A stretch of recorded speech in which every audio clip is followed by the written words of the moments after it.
और अब खबरों में आगे बढ़ते हैं। अब से कुछ देर पहले प्रधानमंत्री मोदी जापान की राजधानी टोक्यो पहुंच गए हैं और टोक्यो के हनेडा अंतर्राष्ट्रीय हवाई अड्डे पर पीएम मोदी का भव्य स्वागत हुआ। प्रधानमंत्री जब होटल पहुंचे तो भारतीय समुदाय के लोगों ने उनका जोरदार स्वागत किया। लोगों ने भारत माता की जय और मोदी मोदी के नारे लगाए। पीएम मोदी ने भी लोगों को निराश नहीं किया। पीएम ने सभी लोगों से मिले और उन्हें टोक्यो में ग्रैंड वेलकम के लिए धन्यवाद भी दिया। तस्वीरें भी आप देखिए किस तरीके से लोग वहां पर पहुंचे हुए थे जिस होटल में प्रधानमंत्री मोदी का आगमन हुआ, और वहां पर छोटे छोटे बच्चे भी हाथ में झंडा लिए, तिरंगा लिए, प्रधानमंत्री मोदी के आगमन के लिए, स्वागत के लिए काफी उत्सुक दिखे। और ऐसे में मोदी मोदी किनारे वहां पर लगे और साथ ही भारत माता की जय किनारे भी लगे। ये इंडियन डायस्पोरा के साथ प्रधानमंत्री मोदी की मुलाकात है और जापान के टोक्यो पहुंचे हैं सुबह 4 बजे प्रधानमंत्री मोदी।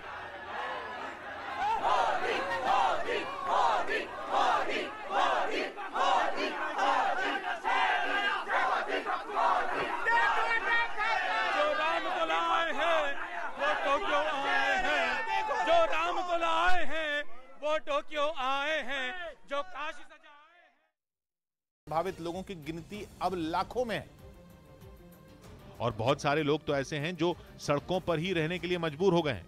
नगांव के इस मोहल्ले में सड़क के एक तरफ लोगों के घर थे जो पानी में पूरी तरह डूब चुके हैं।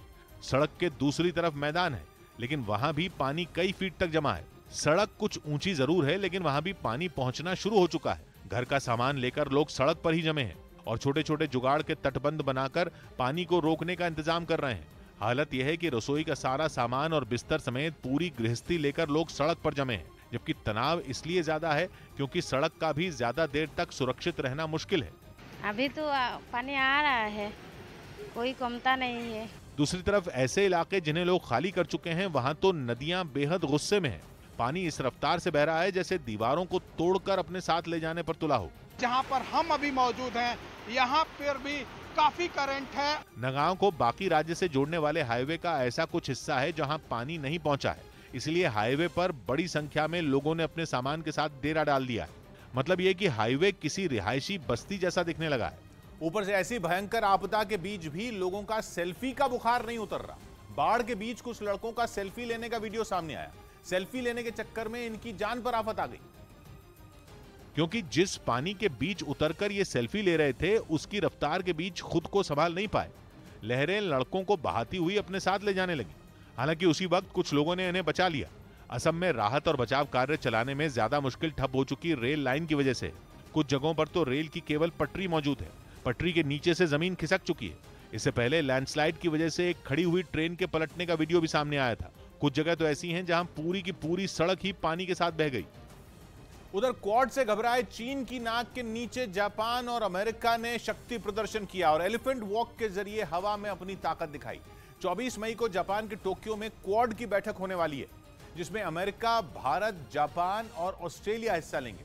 कहा जा रहा है कि चीन इस बैठक से पहले घबराया हुआ है और उसकी घबराहट जापान के मिसावा एयरफोर्स बेस पर हुए साझा अभ्यास से और बढ़ सकती है, जहां जापान और अमेरिका के लड़ाकू विमानों ने एलिफेंट वॉक की। मतलब दोनों देशों के लड़ाकू विमान हाथियों के झुंड की तरह रनवे पर खड़े हुए और फिर उड़ान भरी। इस खास तरह के फॉर्मेशन में एक साथ लड़ाकू विमान बड़ी संख्या में खड़े होते हैं और फिर 10 से 15 सेकंड के गैप पर टेक ऑफ करते हैं। मतलब ये कि पहला विमान उड़ने के करीब 15 सेकंड बाद दूसरा लड़ाकू विमान रनवे से उड़ता है और आसमान में अपने करतब दिखाता है। जापान और अमेरिका के इस साझा अभ्यास में भी विमानों ने एक साथ कई तरह के फॉर्मेशन बनाते हुए उड़ान भरी। जापान और अमेरिका ने जो एलिफेंट वॉक किया, वो शब्द दूसरे विश्व युद्ध के समय आया था, जिसमें उस समय दुश्मन देशों पर बमबारी करने के लिए एक साथ कई लड़ाकू विमान टेक ऑफ करते थे और फिर दुश्मन पर टूट पड़ते थे। एलिफेंट वॉक में विमान हाथी की नाक से पूंछ तक की आकृति में रनवे पर तैनात किए जाते हैं और फिर एक के बाद एक हवा में उड़ते हैं। जापान और अमेरिका ने इसी तरीके से चीन को चेतावनी दी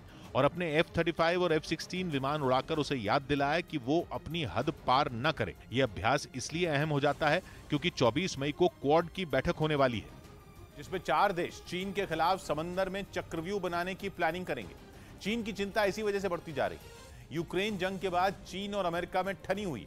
रही बात जापान की, तो दोनों की दुश्मनी सालों पुरानी है, क्योंकि चीन और जापान दोनों पूर्वी चीन सागर के कई द्वीपों के लिए झगड़ते रहे हैं। पूर्वी चीन सागर के इन द्वीपों को जापान सेन्काकू और चीन दियायुदा कहता है। जिनकी देखरेख 1972 के बाद से जापान कर रहा है। मतलब इन द्वीपों में जापान का शासन है, लेकिन चीन का कहना है कि इन द्वीपों पर उसका हक है और जापान को पीछे हट जाना चाहिए। लेकिन जापान भी अड़ा हुआ है और उसने अमेरिका के साथ मिलकर चीन को आंखें दिखाई, क्योंकि 1951 को जापान और अमेरिका के बीच 1951 में जापान और अमेरिका के बीच एक संधि हुई थी, जिसमें अमेरिका को जापान में अपनी नौसेना का बेस बनाने का अधिकार मिला था और कहा गया था कि जापान पर हुए हमले को अमेरिका खुद पर हुआ हमला मानेगा और उसकी रक्षा करेगा। उधर रूस की फौज ने एक वीडियो जारी किया जिसमें हेलीकॉप्टर से रॉकेट बरसते दिखे। पुतिन की फौज ने दावा किया कि उसने आसमानी हमले में यूक्रेन को भारी नुकसान पहुंचाया। और जो वीडियो उसकी तरफ से जारी किया गया उसमें मी-28N हेलीकॉप्टर दुश्मन के इलाके में हमले के लिए उड़ान भरता दिखाई दिया। वहीं जैसे ही वो अपने टारगेट के पास पहुंचा, उसने आसमान से रॉकेट की बारिश शुरू कर दी। हेलीकॉप्टर ने कुछ मिनटों में कई रॉकेट दागे, जिसके बाद पूरे इलाके में दहशत का माहौल बन गया। रूस के हमले इतने जोरदार थे कि जमीन पर कई धमाके होते दिखाई दिए। पुतिन की सेना ने दावा किया कि उसने इस हमले में यूक्रेन के कई सैन्य ठिकानों को तबाह कर दिया। और जिस मी-28N हेलीकॉप्टर का इस्तेमाल कर रूसी फौज ने यूक्रेन को भारी नुकसान पहुंचाने का दावा किया, उसकी गिनती रूस के सबसे घातक लड़ाकू हेलीकॉप्टरों में की जाती है और इसे खास तौर पर जंग के मैदान के लिए ही बनाया गया। यह हेलीकॉप्टर किसी भी मौसम में दुश्मन पर हमले के लिए उड़ान भर सकता है। इतना ही नहीं, दिन के साथ रात में भी ये अपने टारगेट को ध्वस्त करने की ताकत रखता है और इसमें लगी गन से कई तरह के छोटे बड़े रॉकेट दागे जा सकते हैं जो टैंक और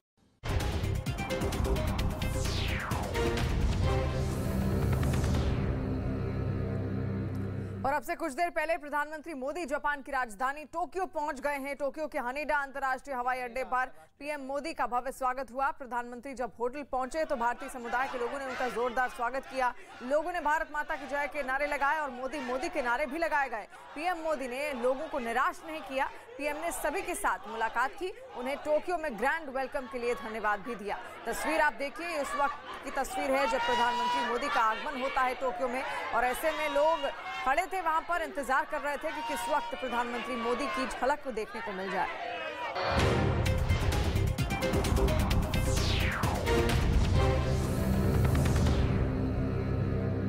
और इन 3 महीनों में यूक्रेन के कई इलाके तबाह हो चुके हैं, लेकिन इसके बाद भी पुतिन का यूक्रेन में सैन्य अभियान थमने का नाम नहीं ले रहा। वहीं ज़ेलेंस्की की सेना भी रूसी फौज को हर मोर्चे पर टक्कर दे रही है। इस बीच यूक्रेन ने लुहांस्क में रूसी सेना पर हमले का एक वीडियो जारी किया जिसमें तोप से जोरदार गोले बरसते नजर आए। ज़ेलेंस्की की सेना ने दावा किया कि उसने भारी बमबारी कर रूस की सेना के कई ठिकानों को तबाह कर दिया। और इतना ही नहीं, यूक्रेन ने रूस के कई सैनिकों के भी मारे जाने का दावा किया। जो वीडियो यूक्रेन की तरफ से जारी किया गया उसमें उसकी सेना की कई तोप एक साथ खड़ी दिखाई दी। इसके बाद जैसे ही हमले का इशारा मिला, एक तोप से गोला दाग दिया गया। इसके बाद तो मानो वहां गोले दागने की कोई प्रतियोगिता शुरू हो गई। एक एक करके कई तोप से गोले छोड़े गए, जिनके धमाकों से पूरा इलाका थर्रा उठा। यही नहीं, एक बार तो यूक्रेन की सेना ने कई तोपों से एक साथ हमला बोल दिया। यूक्रेन ने इस हमले में रूस की सेना के कई ठिकानों को तबाह करने का दावा किया। वहीं रूस से जंग के बीच यूक्रेन की सेना ने अपने एक स्नाइपर का वीडियो जारी किया। हालांकि इसका नाम क्या है, ये कहां से आया, इसकी जानकारी उसने नहीं दी, लेकिन इतना जरूर बताया कि ये जांबाज स्नाइपर युद्ध के मैदान में डटकर रूस की सेना से मोर्चा ले रहा है। जारी वीडियो में इस स्नाइपर के एक कंधे पर यूक्रेन का झंडा तो दूसरे कंधे पर कारतूस नजर आए। ज़ेलेंस्की का ये स्नाइपर कभी बंकर में छिपकर दूरबीन से दुश्मन की तलाश करता दिखा तो कभी झाड़ियों में लेटकर निशाना लगाता दिखा। यूक्रेन की सेना ने दावा किया कि उसके पास ऐसे कई स्नाइपर हैं जो इस युद्ध में पुतिन की सेना को जोरदार जवाब दे रहे हैं। ज़ेलेंस्की के इस जांबाज के पास एक नोटबुक भी दिखी जिसमें कुछ नंबर लिखे नजर आए। बताया गया कि जब इस स्नाइपर का टारगेट पूरा हो जाता है तो उस नंबर पर वो गोला बना देता है। उधर रूस की फौज ने एक वीडियो जारी किया जिसमें उसके सैनिक ग्रैड मल्टीपल लॉन्चर से ज़ेलेंस्की की सेना पर ताबड़तोड़ रॉकेट दागते दिखाई दी। रूस ने यह हमला किस इलाके में किया, इसका पता नहीं चल सका, लेकिन दावा किया गया कि इस हमले में यूक्रेन की सेना के कई ठिकाने पूरी तरह तबाह हो गए। इस हमले का जो वीडियो जारी किया गया उसमें पुतिन के सैनिक बेहद खतरनाक और ताकतवर ग्रैड मल्टीपल रॉकेट लॉन्चर से ज़ेलेंस्की की सेना पर हमला बोलते दिखे। रूसी सेना का यह हथियार 20 सेकंड में 40 रॉकेट दागने की ताकत रखता है। इसी वजह से जैसे ही इससे हमला शुरू हुआ, दुश्मन के ठिकानों पर मानो रॉकेट की बरसात शुरू हो गई। लॉन्चर से निकलने के बाद आग उगलते रॉकेट टारगेट को ध्वस्त करने के लिए आसमान में तेजी से आगे बढ़ते दिखे। दुश्मन पर हमला बोलने से पहले इसकी तैयारी भी की गई। सबसे पहले रूसी सेना का एक जवान इस मल्टीपल लॉन्चर में रॉकेट लोड करता नजर आया। इसके बाद उस लॉन्चर को उस जगह पर ले जाया गया जहां से यूक्रेन के ठिकानों पर धावा बोलना था। सारी तैयारी होने के बाद रूसी सैनिकों ने जेलेंस्की की सेना के ठिकानों पर निशाना साधकर लॉन्चर को लॉक किया और फिर इशारा मिलते ही उन पर रॉकेट की बौछार कर दी। इस बीच नेटो का सदस्य बनने की अर्जी देने वाले स्वीडन ने एक वीडियो जारी किया जिसमें उसकी सेना जोरदार अभ्यास करती दिखाई दी। इसके जरिए स्वीडन ने यह दिखाने की कोशिश की कि उसकी सेना किसी भी हालत से निपटने के लिए पूरी तरह तैयार है। और अपनी सेना की इसी तैयारी को दिखाने के लिए स्वीडन ने उनके अभ्यास का वीडियो जारी किया जिसमें कई टैंक गरजते हुए बेहद तेज रफ्तार से आगे बढ़ते दिखाई दिए। इसके बाद एक टैंक के जंगल के भीतर पहुंचते ही स्वीडन की सेना के कई सैनिक उससे उतरे और उन्होंने वहां असली जंग की तरह गोलाबारी शुरू कर दी। इसी तरह स्वीडन की सेना का अभ्यास सुबह से शाम होने तक चलता रहा। हालांकि वीडियो जारी करते हुए स्वीडन की तरफ से यह साफ नहीं किया गया कि यह सैन्य अभ्यास उसके नेटो में अर्जी देने से पहले किया गया या बाद में, लेकिन माना जा रहा है कि यह वीडियो जारी कर स्वीडन ने यह संकेत जरूर दे दिया कि नेटो से उसकी नजदीकी पर रूस की दी गई धमकियों की उसे जरा भी परवाह नहीं। वहीं रूस ने फैसला किया कि वो नेटो की विस्तार की नीति का जवाब नए मिलिट्री बेस बनाकर देगा। रूस को कमजोर करने के लिए नेटो लगातार चाल चल रहा है। उसने रूस के 2 पड़ोसी देशों स्वीडन और फिनलैंड को उसका दुश्मन बना दिया, क्योंकि कहा जा रहा है कि नेटो के झांसे में आकर ये दोनों देश उसका हिस्सा बनने को तैयार हो गए, जिससे रूस का खून खौल उठा। पुतिन ने ठान लिया कि वो ईंट का जवाब पत्थर से देंगे। उन्होंने पहले 2 टूक बोल दिया कि वो स्वीडन और फिनलैंड का 10 सेकंड में यूक्रेन जैसा हाल कर सकते हैं, और फिर उन्होंने रूस के पश्चिमी हिस्से में नए मिलिट्री बेस बनाने की तैयारी कर ली। यूक्रेन रूस के पश्चिम में है, जहां पुतिन की सेना तांडव कर रही है, और अब वो इसी दिशा में यानी पश्चिमी रूस में नए सैन्य ठिकाने बनाने जा रहे हैं, जिसका सीधा संकेत यह है कि रूस यूक्रेन में हार नहीं मानेगा। यही नहीं, वहां मिलिट्री बेस बनाकर पुतिन नेटो का हर प्लान फेल करने के मूड में। और इसीलिए रूस के रक्षा मंत्री ने साफ कह दिया कि वो इस साल के अंत तक पश्चिमी रूस में 12 सैन्य ठिकाने बनाएंगे। यही नहीं, क्वाड समिट में हिस्सा लेने जापान पहुंचे पीएम मोदी। भारतीय समुदाय ने प्रधानमंत्री का किया भव्य स्वागत।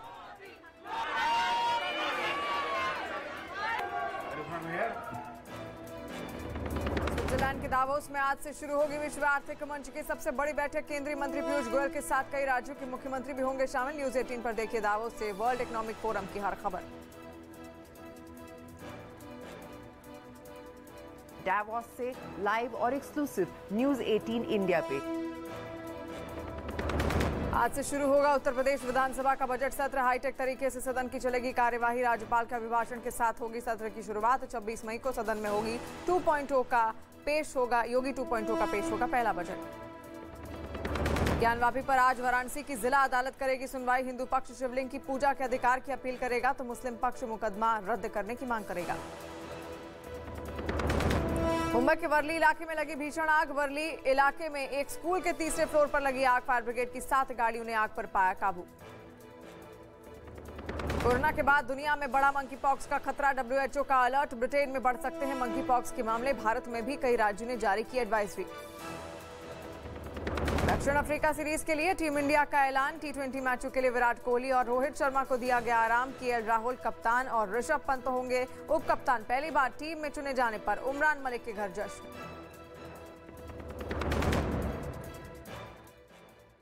सटीक निशाना साधकर तबाह कर सकती है। इन्हें एयरक्राफ्ट की मदद से भी दागा जा सकता है और जमीन पर मौजूद लॉन्चर की मदद से भी। यही नहीं, इन्हें युद्धपोत और पनडुब्बी से भी लॉन्च किया जा सकता है। ऐसे में अगर यूक्रेन को ये घातक मिसाइलें मिल गई तो रूस की टेंशन बहुत ज्यादा बढ़ सकती है, क्योंकि इन मिसाइलों की रेंज 300 किलोमीटर तक है। मतलब इनकी मदद से यूक्रेन के समुद्री तट से काला सागर में मौजूद रूसी युद्धपोतों को आसानी से निशाना बनाया जा सकता है। इन मिसाइलों में मौजूद एक्टिव रेडार गाइडेंस सिस्टम दुश्मन के जहाज पर सटीक निशाना साधने में मदद करता है। और पश्चिमी मीडिया के मुताबिक अमेरिका को उम्मीद है कि ये मिसाइलें रूस को काला सागर से अपने युद्धपोत वापस बुलाने के लिए मजबूर कर सकती हैं। जहां यूक्रेन का रास्ता रोकने के लिए रूस ने करीब 20 जंगी जहाज तैनात किए हैं। और अगर काला सागर में रूस की घेराबंदी खत्म हो गई तो यूक्रेन से दूसरे देशों को अनाज भेजने का रास्ता खुल जाएगा। पूर्वोत्तर के राज्यों पर आया बाढ़ का संकट कम होने की बजाय और बढ़ गया। पहले से मौसम विभाग ने तेज बारिश का अनुमान लगाया था, जो सही साबित हुआ। सबसे ज्यादा मुसीबत असम को झेलनी पड़ रही है। असम के 29 जिले बाढ़ से प्रभावित हैं, जिनमें होजाई जिले की हालत सबसे खराब बताई जा रही है। होजाई में सड़कें, मैदान, स्कूल, अस्पताल सब कुछ पानी में डूबे हैं। फसलें तबाह हो चुकी हैं और लोगों को मदद की दरकार है। बहुत सारे गांव खाली हो चुके हैं। वहां इतना पानी भरा है कि सिर्फ नाव के जरिए ही गांवों में पहुंचा जा सकता है। हमारी टीम जब इन गांवों में पहुंची तो दूर दूर तक सन्नाटा पसरा दिखा। लोग गांव खाली कर ऊंची जगहों पर जा चुके हैं। फंसे हुए लोगों को भी निकाला जा चुका है, लेकिन ऊंची जगहों की परेशानियां भी कम नहीं है। वहां पानी तो कम है, लेकिन ऐसी जगह टापू बनी हुई हैं। पीने का पानी, अनाज, दवाएं लोगों के पास कुछ भी नहीं है। दिन भर लोग सेना के जवानों की नाव का इंतजार करते हैं और जैसे ही नाव गांवों में पहुंचती है, उम्मीदजदा लोगों की भीड़ जमा हो जाती है। दूसरी तरफ असम का नगांव जिला भी बेहाल है। 2 दिन से वहां पानी लगातार बढ़ रहा है। नगांव जिले के सैकड़ों गांवों को खाली करवाया जा चुका है और ब्रह्मपुत्र नदी का पानी अब रिहायशी मोहल्लों में पूरी रफ्तार से बहता दिख रहा है। पानी जिस तरह से बढ़ रहा है, ऐसे में इस इलाके के रहने वाले लोग रहेंगे कहां और खाएंगे क्या, ये सबसे बड़ी समस्या है। कुछ मोहल्ले तो ऐसे हैं जिनसे बाहर निकलना खतरनाक है। पानी की ताकतवर लहरें इंसान को अपने साथ बहा कर ले जा सकती हैं।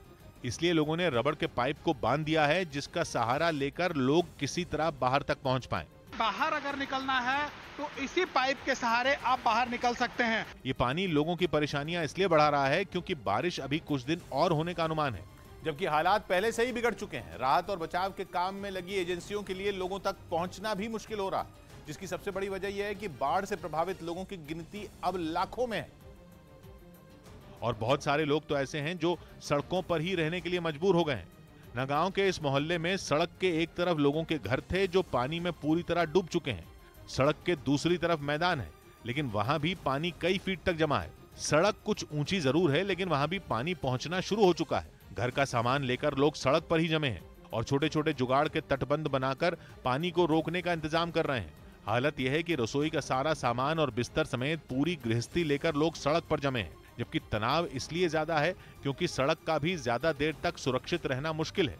अभी तो पानी आ रहा है, कोई कमता नहीं है। दूसरी तरफ ऐसे इलाके जिन्हें लोग खाली कर चुके हैं, वहां तो नदियां बेहद गुस्से में हैं।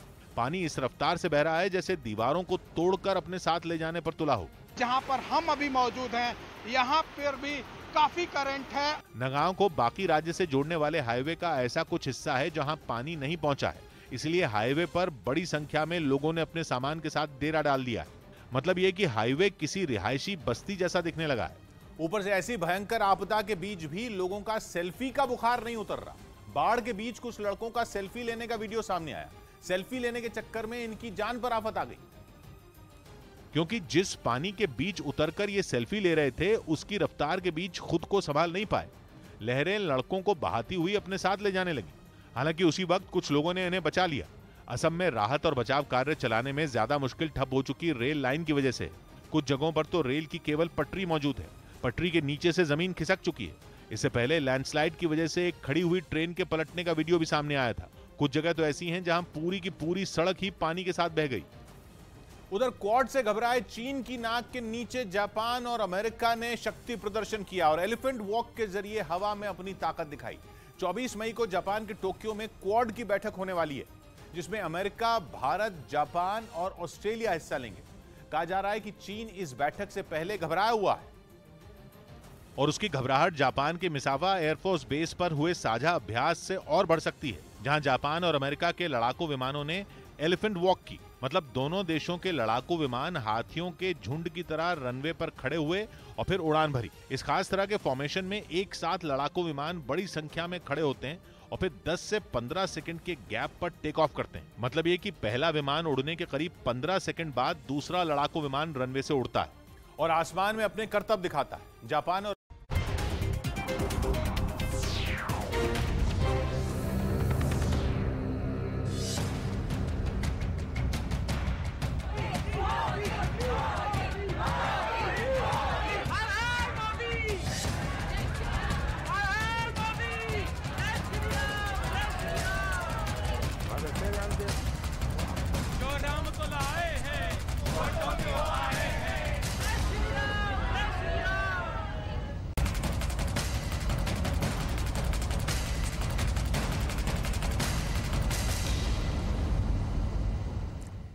और अब से कुछ देर पहले प्रधानमंत्री मोदी जापान की राजधानी टोक्यो पहुंच गए हैं। टोक्यो के हानेडा अंतर्राष्ट्रीय हवाई अड्डे पर पीएम मोदी का भव्य स्वागत हुआ। प्रधानमंत्री जब होटल पहुंचे तो भारतीय समुदाय के लोगों ने उनका जोरदार स्वागत किया। लोगों ने भारत माता की जय और मोदी मोदी के नारे भी लगाए। पीएम मोदी ने भी लोगों को निराश नहीं किया। पीएम ने सबके साथ मुलाकात की, उन्हें टोक्यो में ग्रैंड वेलकम के लिए धन्यवाद भी दिया। तस्वीरें आ गई हैं सामने, देखिए किस तरीके से सुबह लगभग 4 बजे के आसपास प्रधानमंत्री नरेंद्र मोदी का टोक्यो में आगमन होता है और यहाँ पर जापान के पीएम के साथ उनकी बैठक होने वाली है। क्वाड समिट में वो हिस्सा लेने वाले हैं, तो उसके लिए भव्य तैयारियां की गई हैं। लेकिन उसके पहले की जो तस्वीरें सामने आई, उन्होंने सब कुछ बयां कर दिया कि आखिर किस तरीके से वहां पर जो भारतीय रह रहे हैं वो उत्साहित हैं। ये एयरपोर्ट की तस्वीर आप देख रहे हैं, जब उनका भव्य स्वागत वहां पर हुआ। तमाम बड़े अधिकारी जापान के उस वक्त वहां पर पहुंचे हुए थे एयरपोर्ट में उनको रिसीव करने। हानेडा एयरपोर्ट है ये टोक्यो का, जहां पर आगमन हुआ है प्रधानमंत्री नरेंद्र मोदी का। ऐसे में वहां पर उनको भव्य सम्मान और स्वागत दिया गया और इसी के साथ कई सारे लोगों के साथ उनकी मुलाकात भी हुई। जो भारतीय वहां पर बसे हुए हैं उनके साथ उनकी मुलाकात हुई और तस्वीरें देखिए किस तरीके से उत्साहित सब दिखे, सबके चेहरे खिले थे और मानो एक टक बस इंतजार कर रहे हो कि प्रधानमंत्री मोदी का आगमन कब हो और उनकी एक झलक वो कब पा जाएं। और ऐसे में छोटे छोटे बच्चे हाथ में तिरंगा झंडा लिए भी वहां पर उनके अभिवादन के लिए खड़े थे। कई लोगों ने उनके साथ हाथ मिलाए। प्रधानमंत्री नरेंद्र मोदी ने भी सबका आगमन स्वीकार किया। तस्वीरें आप देख रहे हैं किस तरीके से वहां पर बेहद उत्साह देखने को मिल रहा है। और जापान के टोक्यो से मारिया शकील इस वक्त हमारे साथ जुड़ गई हैं। मारिया, क्या तस्वीर इस वक्त आप वहां पर देख पा रही हैं? शिवानी, कुछ देर पहले प्रधानमंत्री यहां पहुंचे हैं और उनका गर्मजोशी से स्वागत किया भारतीय कम्युनिटी ने, जो बहुत ही एक्सपेक्टेड था। और छोटे छोटे बच्चे, महिलाएं बहुत ही अच्छे कपड़ों में वहाँ पे मौजूद थी होटल में, जहाँ पे प्रधानमंत्री और उनका पूरा काफिला ठहरा हुआ है। बहुत अच्छा लगा ये देख कर के। बच्चे जो वहाँ पर थे वो कोशिश कर रहे थे कि ऑटोग्राफ मिल जाए प्रधानमंत्री का। महिलाएं वहाँ पर थीं, सब नारे लगा रहे थे और सबका यही कहना था कि प्रधानमंत्री हिंदुस्तान के सबसे बड़े एम्बेसडर हैं और उन्होंने हिंदुस्तान को एक वर्ल्ड मैप पर ला करके रखा है। क्योंकि वो जापान में ज़रूर हैं लेकिन हिंदुस्तान की हर बात को वो ज़ोर शोर से देखते हैं और बहुत ही इंटरेस्ट के साथ हर चीज़ को देखते हैं। तो जो NRI कम्युनिटी है, जो इंडियन डायस्पोरा बोला जाता है, वो वहाँ यहाँ पर बहुत ही साल से यहाँ जो लोग बसे हुए थे उन लोगों ने भी काफ़ी इस बात को दोहराया कि प्रधानमंत्री जो 370 हटाए हैं वही प्रधानमंत्री हैं जो राम मंदिर बनाए हैं और इसलिए उनके साथ एक स्पेशल लगाव है और एक स्पेशल कनेक्शन है जो भारतीय समुदाय के लोगों ने बार बार इसी बात को दोहराया जब मैंने उनसे बात की। और उसके बाद अब प्रधानमंत्री की जो आज के दिन जो 23 तारीख को जो सारी मीटिंग्स हैं वो थोड़ी देर में शुरू होने वाली हैं। जी बिल्कुल मारिया, और जो ये लगाव और जो जुड़ाव है वो देखा भी जा सकता है। तस्वीरों के जरिए भी सब कुछ बयां हो रहा है। आप हमारे साथ बने रहिए। प्रधानमंत्री मोदी भारतीय समय के मुताबिक अगर आपको बताएं तो सुबह करीब 4 बजे टोक्यो पहुंचे हैं और 6 तस्वीरें भी आप देखिए उस वक्त उनका किस तरीके से भव्य स्वागत यहाँ पर किया गया है। लोगों में भारी जोश देखने को मिल रहा है, उत्साह के साथ प्रधानमंत्री मोदी की एक झलक पाने के लिए वो लोग वहां पर खड़े थे। मोदी मोदी के नारे जहां पर लगे, भारत माता की जय के भी नारे लगे और किस तरीके से ऑटोग्राफ भी प्रधानमंत्री ने कई सारे छोटे छोटे बच्चों को दिया जो हाथ में तिरंगा झंडा लेकर वहां पर पहुंचे थे। उनके नाम के कई सारे पोस्टर बने हुए वहां पर देखे गए और किस तरीके से एक उत्साह की लहर देखने को मिली, ये सब कुछ बयां कर रही है। मोदी, मोदी, मोदी, मोदी, मोदी, मोदी,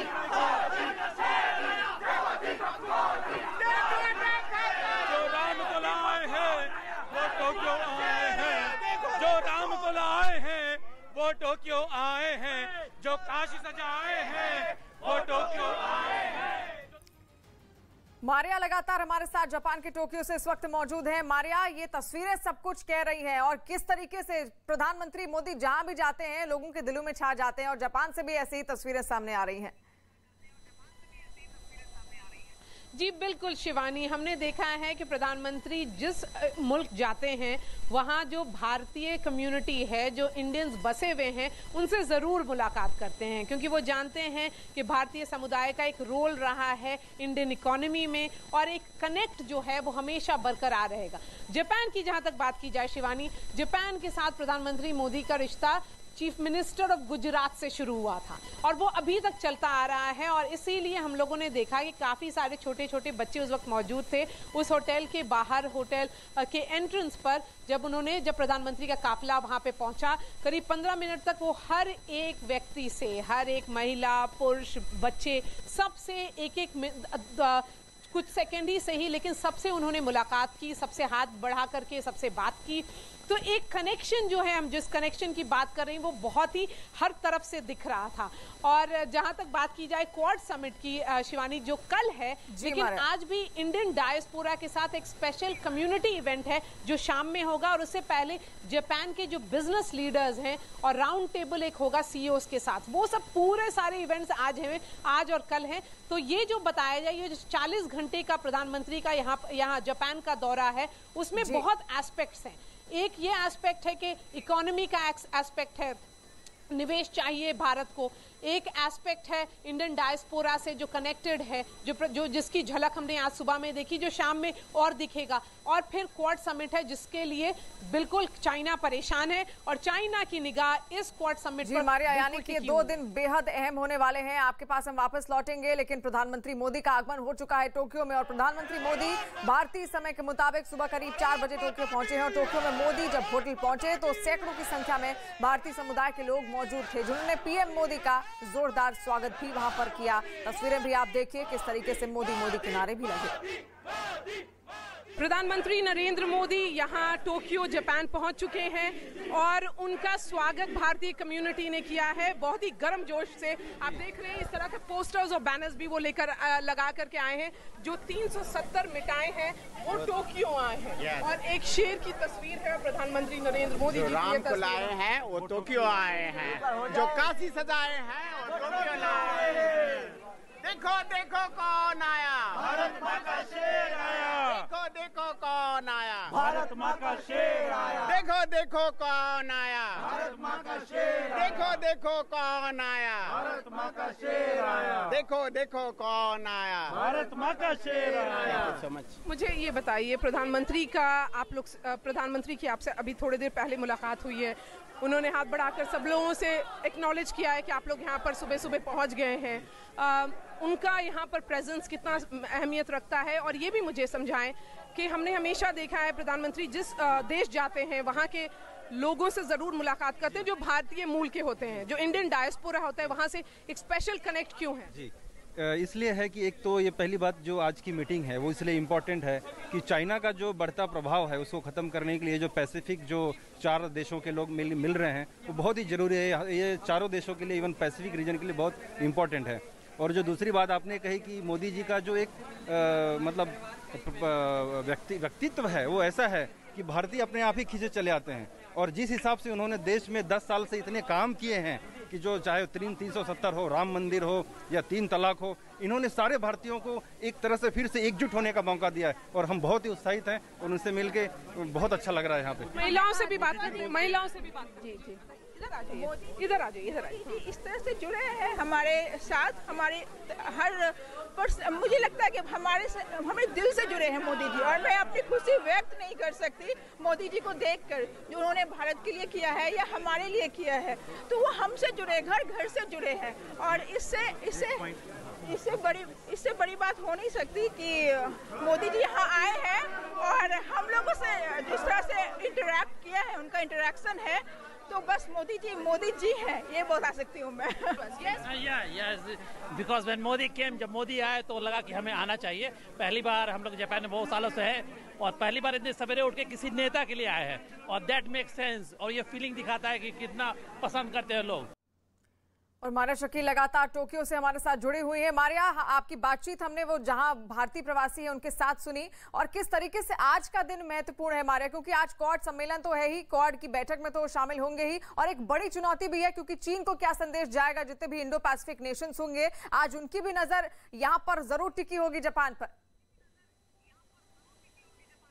जी बिल्कुल, जैसा मैंने बताया शिवानी, आज का जो दिन है वो प्रधानमंत्री ने जापान के बिजनेस लीडर्स के साथ मुलाकात के लिए रखा है, लेकिन उसके बीच में एक इंडो पैसिफिक इकोनॉमिक इनिशिएटिव का उद्घाटन होगा, जिसके लिए प्रेसिडेंट जो बाइडेन भी टोक्यो पहुंच चुके हैं। और उस इनिशिएटिव से शायद एक क्लैरिटी और रोड मैप मिलेगा। क्वाड नेशंस के जो 4 क्वाड नेशंस हैं वो लोग एक तय करेंगे कि किस तरह का निवेश हो, किस तरह का इकोनॉमिक कोऑपरेशन हो। बातचीत से आगे बढ़कर के एक रोड मैप, एक टाइमलाइन तय होगा। और उसके बाद जो इंडियन डायस्पोरा की मीटिंग है जिसकी भी हमने बातचीत की है शिवानी, लेकिन कल जो है वो क्वाड समिट है और उसी के साइडलाइंस पर 3 क्रूशियल बाइलैटरल है, जिसमें प्रधानमंत्री जो बाइडेन से मुलाकात करेंगे, जिसके बारे में हम बार बार बोल रहे हैं, जिस मुलाकात के ऊपर चाइना की निगाह टिकी हुई है, क्योंकि वो जानना चाहेंगे कि क्या बातचीत हुई, कि क्या एक नया एक्सेस इमर्ज हो रहा है हिंदुस्तान और अमेरिका के बीच में, और क्या ये क्वाड चाइना को नर्वस कर रहा है। बिल्कुल नर्वस कर रहा है, क्योंकि वो जानते हैं कि भारत का पोजीशन, भारत का दबदबा हिंदुस्तान से आगे है, एशिया से आगे है, और पूरे वर्ल्ड में अगर देखा जाए, पूरी दुनिया में देखा जाए तो प्रधानमंत्री ने एक पोजीशन पर भारत को लाकर के रखा है। इसलिए भारत का उस पोजीशन के खातिर शायद इतने सारे यूएस, ऑस्ट्रेलिया इंटरैक्ट कर रहे हैं। एक क्वाड का उद्घाटन, मतलब क्वाड का फॉर्मेशन है, और इस क्वाड समिट के कॉन्टेक्स्ट में क्या इंपॉर्टेंट डिसीजंस होगा, क्या जॉइंट स्टेटमेंट होगा, वो सब बहुत अहमियत रखता है, और शायद वो सब की क्लैरिटी हमें कल ही मिलेगी। जी मारिया, और एक तस्वीर भी वहां पर जरूर बनेगी और बिजनेस मीट आज होने वाली है, जैसा कि मारिया ने भी बताया किस तरीके से निवेश को और ज्यादा बढ़ावा दिया जाए इंडो पैसिफिक रीजन में। और साथ साथ तस्वीरें भी आप देखिए, लगातार हम आपको दिखा रहे हैं। सुबह भारतीय समय अनुसार लगभग 4 बजे वहां पर प्रधानमंत्री मोदी का आगमन हुआ है, और उसके बाद किस तरीके से जो भारतीय लोग वहां पर थे मौजूद, जापान में जो रहते हैं, जिनकी जॉब्स वहीं पर हैं, उन्होंने उनका भव्य स्वागत किया। पीएम मोदी के स्वागत के लिए भारतीय समुदाय ही नहीं, जापान के बच्चे भी वहां पर पहुंचे हुए थे, और जापान के बच्चों को हिंदी में बात करके देख पीएम भी गदगद हो गए। तो कहाँ से सीख लिया तुमने हिंदी? हैं? बहुत अच्छा जानते हो। वाह वाह। और जापानी में क्या लिखा है? ये 3 भाषा लिख दी।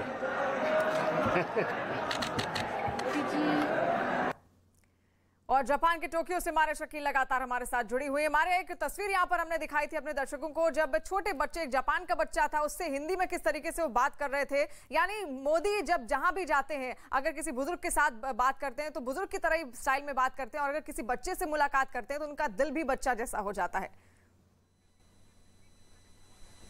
जी बिल्कुल, शिवानी, हमने ये देखा है कि जब भी जिस देश प्रधानमंत्री जाते हैं वहाँ के जो भारतीय मूल के बच्चे हैं उनसे बहुत अच्छे से इंटरैक्ट करते हैं, और एक स्पेशल कनेक्ट दिखता है।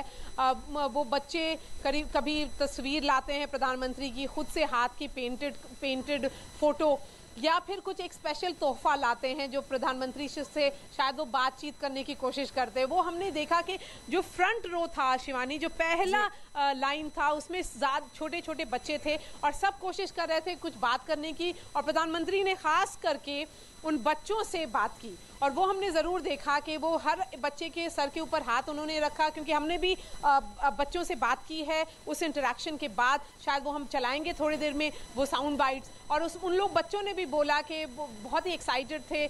स्कूल जाने से पहले वो वहाँ पर आकर के प्रधानमंत्री को देख चुके थे, प्रधानमंत्री से हैंडशेक उन्होंने किया, और उसके बाद प्रधानमंत्री ने उन सबके सर पे अपना हाथ रखा। तो एक क्लियर मैसेज था कि वो इंटरैक्ट कर रहे हैं, वो उनसे बातचीत करने की कोशिश कर रहे हैं। जी बिल्कुल, बहुत सारी तस्वीरें वहां से लगातार सामने आ रही हैं। मारिया शकील लगातार हमारे साथ बनी हुई है। और जापान पहुंचे पीएम मोदी का भारतीय समुदाय के लोगों ने जोरदार स्वागत किया। लोगों ने मोदी मोदी के नारे लगाए और जमकर उनका अभिवादन स्वीकार भी किया पीएम मोदी ने। और तस्वीरें आप देखिए टोक्यो जापान से। 2014 के बाद वो गर्व की भावना इतनी बढ़ गई है कि हमें गर्व होता है भारतीय कहने पर। मोदी जैसा कोई नहीं, मोदी की जय हो। मोदी जी, मोदी है तो मोदी है तो सब कुछ मुमकिन है। मोदी जी के पास इतनी एनर्जी है, हमें एनर्जी की अनुभूति होती है, और सच में ऐसा लगता है कि अगर हम उनकी एनर्जी के साथ थोड़ा सा भी और देश के प्रति कुछ कर पाएंगे तो हम हिंदुस्तान के उनके सपनों को और अपने सपनों को एक साथ करके भारत को सबसे ऊपर विश्व में 1 नंबर 1 जरूर बनाएंगे। तक उत्तर से लेके दक्षिण तक सभी लोग यहाँ पर मोदी जी के स्वागत के लिए आए हुए हैं। पूरे देश को मोदी जी ने एक सूत्र में पिरो दिया है और ये आप यहाँ पर देख सकते हैं। हम यहाँ पर टोक्यो में रह रहे हैं तो हमें ऐसा लग रहा है कि हमारे पिताजी हमारे दादाजी हमसे मिलने आए हैं, तो उनसे मिलने के बाद हमारे परिवार का एक मेंबर हमसे मिलने आया है, तो उनसे मिलके हमें ऐसी अनुभूति हो रही है कि हम वापस अपने भारत में आ गए हैं। एक परिवार के सदस्य आए हैं जो राम को लाए हैं और टोक्यो आए हैं।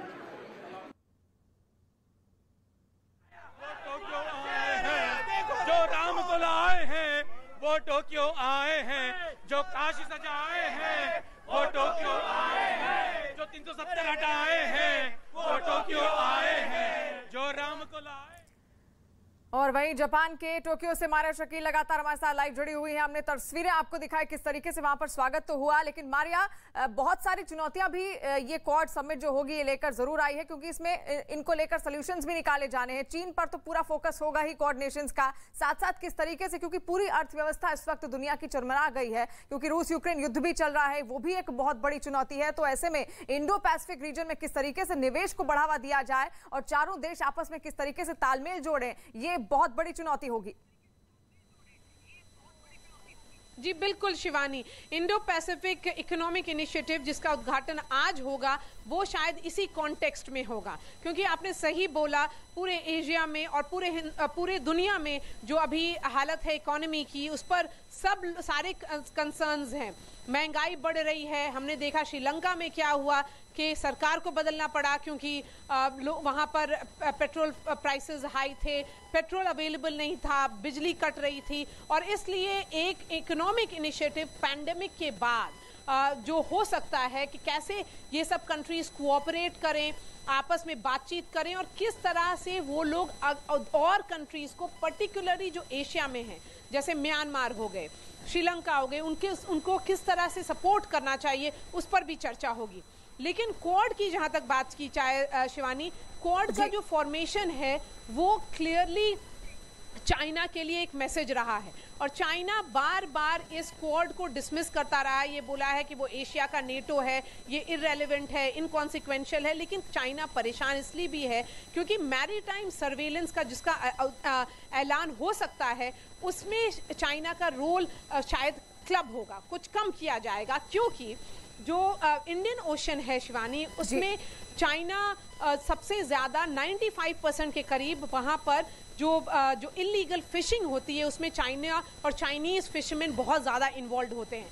उस सर्वेलेंस के लिए एक अनाउंसमेंट हो सकता है ताकि बाकी सब जो कंट्रीज हैं जैसे हिंदुस्तान, सिंगापुर, ये लोग मिल करके कोऑर्डिनेशन करके सर्वेलेंस करें इंडियन ओशन में चाइनीज फिशरमैन को कंट्रोल करने के लिए। जी बिल्कुल, यानी बहुत सारी चुनौतियां सामने आएंगी, लेकिन इसका हल भी निकाला जाएगा और इसीलिए क्वाड समिट भी हो रही है। कल ये क्वाड समिट होने वाली है, हालांकि आज वहां पर बिजनेस मीट होगी। लगातार मारिया शकील हमारे साथ बनी हुई है, लेकिन दर्शकों को हम तस्वीरें भी दिखा रहे हैं किस तरीके से वहां पर भव्य स्वागत हुआ है प्रधानमंत्री मोदी का। आज बिजनेस मीट होने वाली है, कई सारे जापानीज सीईओ मुलाकात करेंगे प्रधानमंत्री मोदी के साथ। तो ऐसे में किस तरीके से निवेश को बढ़ाया जाए, किस तरीके से भूमि तैयार की जाए निवेश की, इस पर ध्यान केंद्रित जरूर होगा। और जापान में प्रधानमंत्री मोदी को बेहद बिजी शेड्यूल रहने वाला है उनका, क्योंकि पीएम मोदी अगले 40 घंटे में 23 मीटिंग करेंगे, क्वाड की बैठक में हिस्सा लेंगे, अमेरिकी राष्ट्रपति जो बाइडेन से 1-to-1 बैठक करेंगे, क्वाड में भारत किन मुद्दों को उठाएगा। न्यूज 18 संवाददाता मारिया शकील ने जापान में भारत के राजदूत संजय कुमार वर्मा से बात की है, वो आपको सुनाते हैं।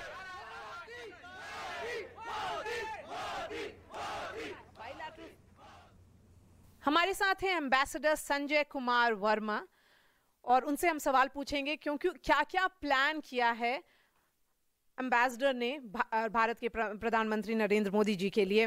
एम्बेसडर, प्रधानमंत्री यहाँ पर 40 घंटों के लिए हैं, लेकिन काफ़ी सारी मीटिंग्स प्लान हुई हैं, इंडियन डायस्पोरा के साथ मीटिंग है और इसके अलावा बायलैटरल्स तो हैं ही, लेकिन बिजनेस लीडर्स के साथ भी मीटिंग है। जी नमस्कार।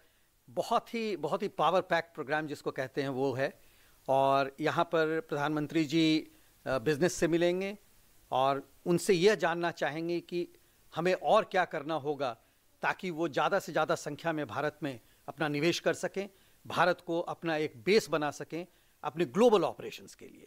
सप्लाई चेन आज बहुत खंडित है। सप्लाई चेन को किस तरह से हम दुरुस्त कर सकें, इसकी बहुत बड़ी आवश्यकता है। और मुझे पूरी उम्मीद है कि प्रधानमंत्री जी के अभिभाषण से, प्रधानमंत्री जी के साथ इंटरेक्शन से उन्हें भी वो एक अंदर से उत्साह आएगा, जिसके कारण वो भारत की तरफ सप्लाई चेन इंटीग्रेशन के रूप में देख सकें। क्या एक्सपेक्टेशंस है जापान के बिजनेसमैन के? मुख्यतः ये चाहते हैं कि भारत एक स्थायी वातावरण दे बिजनेस करने के लिए, व्यापार करने के लिए। भारत एक स्थायी वातावरण दे मैन्युफैक्चरिंग के लिए, और भारत एक सोर्स ऑफ ब्रेन बने, जहाँ पर से न्यू आइडियाज़ आएँ, इंजीनियर्स आएँ, न्यू साइंटिस्ट्स आएँ, न्यू इनोवेटर्स आएँ, innovation in product, innovation in processes. तो इन सबों को लेकर जापान बहुत उत्साहित है। एम्बेसडर वर्मा, एक मीटिंग इसके ऊपर शायद चाइना की खास की नज़र है, वो है प्रधानमंत्री नरेंद्र मोदी और जो बाइडेन की मीटिंग की। वो मीटिंग 24 तारीख को होगी। जितनी द्विपक्षीय मीटिंग्स हैं, जितनी बायलैटरल मीटिंग्स हैं, वो 24 की हैं। और उसमें क्या डिस्कस किया जाएगा, क्या विमर्श होगा, उन दोनों के बीच कहना बहुत मुश्किल है। दोनों वैश्विक नेता हैं, और जब मीटिंग ख़त्म हो जाएगी तभी हम लोगों को पता लगेगा कि उसमें दरअसल क्या विमर्श हुआ और उसके कारण हमें आगे क्या कदम उठाने हैं। जापान के प्रधानमंत्री के साथ एक बायलैटरल मीटिंग है, और उनके साथ कुछ और क्षण व्यतीत करने का भी समय है। और उसमें दोनों नेता मिलकर एक तो जो अभी तक का रिश्ता है उसके बारे में जिक्र करेंगे, क्या हुआ क्या नहीं हुआ। और चूँकि अभी तुरंत जापान के प्रधानमंत्री भारत की यात्रा करके आए हैं, 2 महीने लगभग हुए हैं, तो अभी बहुत नई चीज़ें तो नहीं आएंगी, लेकिन समीक्षा जरूर होगी। और उस समीक्षा के आधार पे हम लोगों को ये कहा जाएगा कि आगे और क्या करने की आवश्यकता है। और जापान में भारतीय दूतावास में राजदूत को आप सुन रहे थे, किस तरीके से एम्बेसडर ने बताया कि आखिर क्या तैयारियां वहां पर की गई हैं पीएम के इस दौरे को लेकर। वहीं पीएम मोदी के लिए जापान में भारतीय समुदाय के लोगों का जोश देखते ही बनता रहा, क्योंकि हर कोई उनसे मिलने के लिए एक ललक उनके अंदर थी, बेताब दिखे। तस्वीरें भी आप देख रहे हैं किस तरीके से जोरदार नारे लगाए गए, मोदी मोदी के नारे लगाए गए और भारत माता की जय के भी नारे लगे। प्रधानमंत्री नरेंद्र मोदी टोक्यो जापान पहुंच चुके हैं। 40 घंटे का उनका ये ट्रिप है, लेकिन ये माहौल हम लोग जो यहाँ पर देख रहे हैं वो बयान करने के लायक है। यहाँ पर होटल न्यू ओटानी के बाहर प्रधानमंत्री मोदी का स्वागत किया गया। भारत के जो लोग यहाँ पर जापान में टोक्यो में बसे हुए हैं, उन लोगों ने गर्मजोशी से स्वागत किया। बच्चे भी हैं यहाँ पर मौजूद, और हम इनसे बात करेंगे और जानने की कोशिश करेंगे कि क्या उन्होंने प्राइम मिनिस्टर से कहा। क्या बात हुई आपकी? मैंने उनके साथ शेक हैंड किया और उन्होंने मेरे सर पर हाथ लगाया। जी, आप लोग सब यहाँ पर सुबह सुबह तैयार होकर के पहुँच चुकी हैं। I can see all of you wearing your best clothes. जी, घर से बाहर हम 5:15 बजे से बाहर है। यहाँ पर 6:30 पहुँचे, 6:30 6:40। तब से हम लोग मोदी जी का वेट कर रहे हैं, नारे लगा रहे हैं। फाइनली 8:30 बजे हमें मोदी जी से मुलाकात हुई। मोदी जी आ गए, उन्होंने सर पे हाथ रखा, हैंडशेक किया, तो बहुत अच्छा लगा। इतना वेट किया ऐसे बिल्कुल भी नहीं लगा। वो इतना जो वेट था वो 1-2 सेकंड के लिए बहुत, मतलब ऐसे हमने फील किया। मोदी जी का वेट ही कर रहे थे, बस उनको देखने के लिए। वो फीलिंग तो आनी ही थी। इट्स नेचुरल कि मोदी जी हैं, तो बस हम लोग एक्साइटमेंट है वहाँ पे, बस। और क्या, इससे ज़्यादा कुछ बोल ही नहीं सकते। मोदी जी को देखने के बाद तो बस एक्साइटमेंट है और रहेगा, बरकरार रहेगा अभी। मोदी जी ने बहुत प्यार से और अपनेपन से हम सबके पास जाके सबके साथ हैंडशेक किया, सबके सर पे हाथ रखा, तो बहुत अच्छा लग रहा है हम लोगों को। मुझे भी हैंडशेक करने का मौका मिला। मुझे भी हैंडशेक करने का मौका मिला और उनको देख के एकदम आग भर आए। और उन्होंने मेरी बेटियों के ऊपर, सर के ऊपर ऐसे हाथ घुमाया और लाड प्यार किया। और भारत में जो भी अभी बदलाव आया है, अच्छे बदलाव, तो उनका बहुत बड़ा हाथ है उनमें। और हमें आगे भी वही प्रधानमंत्री चाहिए। वो वर्ल्ड लीडर हैं मोदी जी, तो बस मोदी जी के साथ ही अभी जो भी है, अच्छा बुरा, सब हम लोग मोदी है तो मुमकिन है। Let's speak to some more people. यहाँ पर प्रधानमंत्री को हम लोगों ने देखा, उन्होंने इंडियन कम्युनिटी के साथ मुलाकात की। और ये एक ऑलमोस्ट ट्रेडिशन रहा है कि जिस देश में वो जाते हैं वहाँ पर जो इंडियन डायस्पोरा होता है उनसे वो इंटरेक्ट करते हैं, उससे मुलाकात करते हैं। As an Indian, as a भारतीय, क्या लग रहा है आज? गर्व महसूस होता है। आज समय बदल चुका है। हम आज जो है हमारे जो जापानी मित्र हैं वो हमसे बोलते हैं, यार तुम्हारे देश में तो सरकार बड़ी अच्छी चल रही है, तुम्हारे लीडर्स कितने बढ़िया डिसीजन ले रहे हैं, अपने देश के लिए देश को आगे रख रहे हैं, किसी के दबाव में नहीं आते। जब ये सुनते हैं we feel very empowered, very good.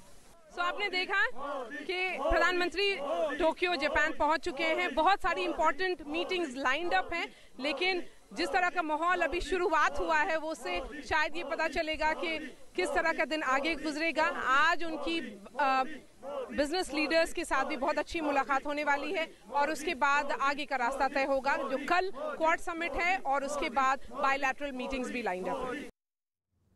तो टोक्यो से तस्वीर आपने देखी किस तरीके से जो भारतीय प्रवासी वहां पर है उन्होंने भव्य स्वागत किया पीएम मोदी का। और आज बिजनेस मीट भी होने वाली है प्रधानमंत्री मोदी की। टोक्यो से हमारी नजर लगातार हर खबर पर बनी हुई है। अब बात कर लेते हैं यूक्रेन की।